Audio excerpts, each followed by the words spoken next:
फिर से बहुत बहुत स्वागत है। कामना करते हैं कि आप और आपके परिजन सभी स्वस्थ होंगे। इसी कामना के साथ आइए बढ़ते हैं आज के इस दिव्य क्रमांक की ओर। सावन का महीना वह समय जब स्वयं भगवान शिव लोकों से उतरकर धरती पर अपने भक्तों की पुकार सुनते हैं। और जब सावन का सोमवार आता है तो वो केवल एक दिन नहीं होता, वो एक द्वार होता है, एक ऐसा द्वार जिसमें कोई सपना जन्म ले सकता है और वो सपना वरदान में बदल सकता है।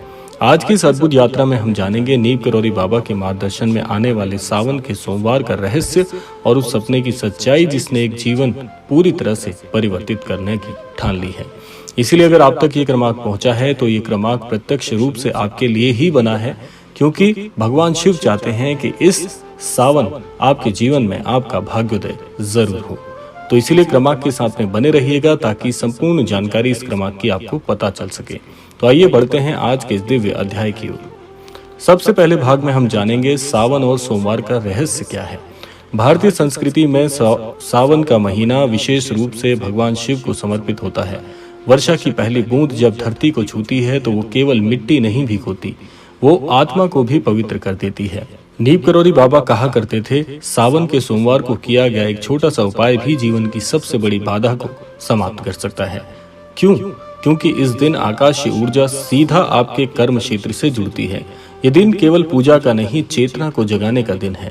बाबा कहते थे, अगर तुम शिव को सच्चे मन से पुकारते हो तो वो भी तुम्हें स्वयं चलकर स्वयं मिलते हैं। इसीलिए सावन के सोमवार को केवल मंदिर जाकर दीप जलाना ही पर्याप्त नहीं, बल्कि भीतर के शिव को जगाना आवश्यक है। आइए जानते हैं दूसरे भाग में कि कौन सा ऐसा सपना है जो अनन्य भक्तों को आता है और उससे लोगों का जीवन बदल जाता है। तो यहाँ पर लेंगे एक उदाहरण एक महिला के सपने का। उत्तराखंड के एक छोटे से गांव में रहने वाली सुधा नाम की महिला हर साल सावन के सोमवार को व्रत रखती थी, परंतु इस बार कुछ अलग हुआ।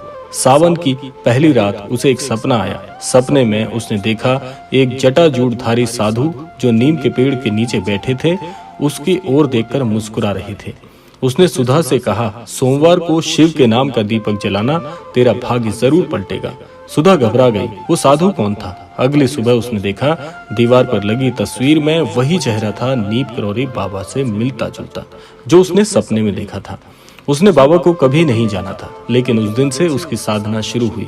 पहले सोमवार को उसने शुद्ध घी का दीपक जलाया, दूसरे सोमवार को बिल्व पत्र अर्पित किए, तीसरे सोमवार को उसने अपनी समस्याएं शिव को समर्पित की, चौथे सोमवार को उसके पति के वर्षों पुरानी नौकरी की फाइल स्वीकृत हो गई। बाबा ने कहा था, अगर शिव से प्रेम किया जाए तो वो तुरंत उत्तर देते हैं, और हुआ भी यही। एक सपना उसके जीवन का वरदान बन गया।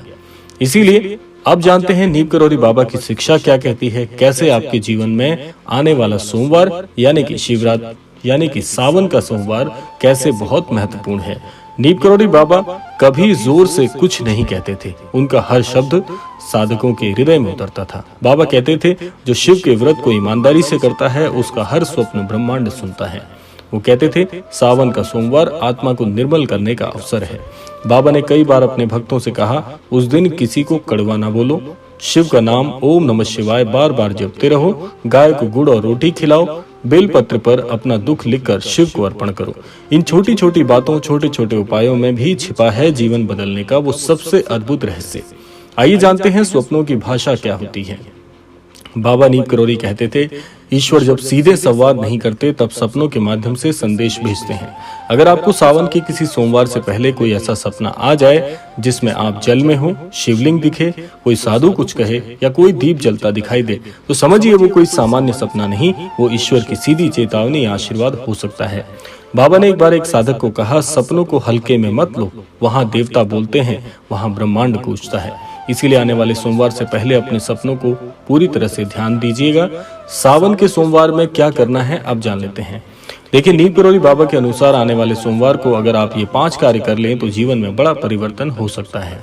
पहला है, ब्रह्म मुहूर्त में उठें और शिव का ध्यान करें। दूसरा, काले तिल और गंगा जल से शिवलिंग पर अभिषेक करें। तीसरा है, ओम नमः शिवाय का मंत्र 108 बार जाप करें। चौथा है, किसी गरीब को खीर और रोटी का भोजन कराएं। पांचवा है, सबसे महत्वपूर्ण, अपने मन की कोई एक सच्ची मुराद शिव के चरणों में रख दें। बाबा कहते थे, शिव को दिखावा पसंद नहीं, उसे तो सच्चा हृदय चाहिए। आइए जानते हैं इस क्रमांक में कथा का अंतिम मोड़ क्या है। सुधा का सपना केवल उसका नहीं था, वो उस चेतना का प्रतिनिधि था जो हमें ये बताता है कि हम सब शिव के अंश हैं। आज उसके घर में सुख है, स्वास्थ्य है और सबसे बढ़कर विश्वास है। उस विश्वास ने उसे वरदान दिलाया। और बाबा नीम करौरी कहते थे, जो खुद पर विश्वास करता है शिव उसी पर कृपा करते हैं। तो इस क्रमांक के माध्यम से बाबा का संदेश क्या बनता है, आइए जानते हैं। बाबा का अंतिम संदेश इस क्रमांक के माध्यम से है कि इस सावन के सोमवार से पहले आपके लिए क्या करना अनिवार्य है कि सोमवार केवल कैलेंडर का दिन नहीं, वो एक अवसर है शिव को भीतर उतारने का। वरदान पाने के लिए मंदिर नहीं, श्रद्धा चाहिए। सपना देखने के लिए नींद नहीं, विश्वास चाहिए।